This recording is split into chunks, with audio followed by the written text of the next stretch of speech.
بیننده های عزیز سلام، امید که جور صحتمند باشید. در هر جای که هستید خوش آمدید. در امروز نه برنامه ازمو امروز خواستم که خجور تیار کنم بخش سفره عید. امیر ویدیو اینقدر شما شریک کنم دیگه بریم که بنگرنیم که چی رقم تیار میشه، چی مواد لازمه. واقعا خجورش خیلی خوب شمدد، خجور یا بسراغ دیگه. بریم که بنگرنیم چی مواد لازمه بلده خجور یا بسراغ.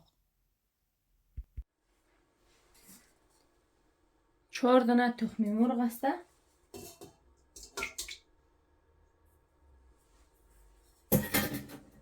یکی نیم گیلاس هم شکر است،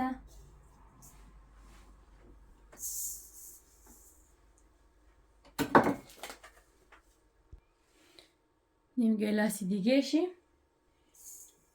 این شو کدوم این روشن مونم که تخم مرغ خوب قاطیش نه.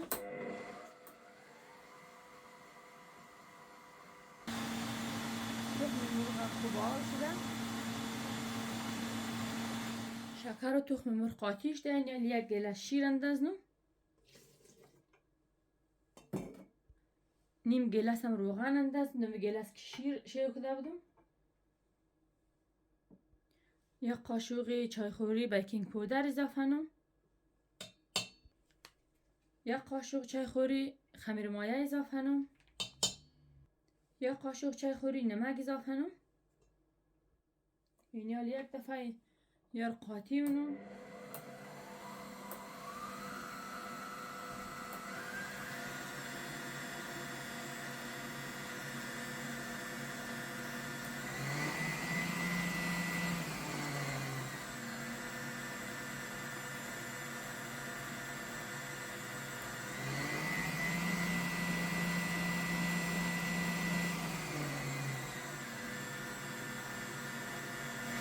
یک گیلاس آرد بلش اضافه نم،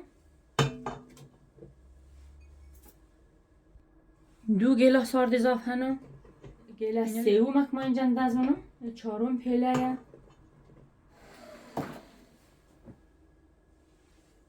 5 پیله آرده، 6 پیله آرد اضافه کنم فعلا. 6 گیلاس آرد را شو کردم که کم نرم بود، گیلاس هفتم را شو کردم، یعنی خوب مالش کنم تا خوب حل شنه. بازم قدر شما شریک مونه میره آرد موش ریختش ده دیزه نه زیاد سخته نه زیاد آوگین است، بسیار خوب شمده. این یالی را بلده 15 دقیقه میلوم.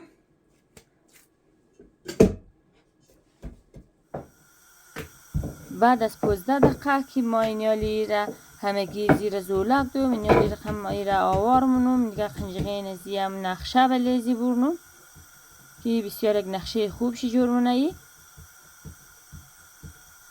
همگی زیر این میرقم یکی را آوارنم نقشه میزنم. این رقم یا روغن که سرخ ماد میلوم داخلی روغن.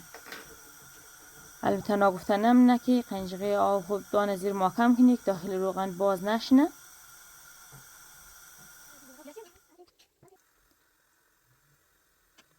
دیگه این میتر شعله گازم بلند نباشد که زود در میگه، هم تا آرام باشد که مغز پخت چینه.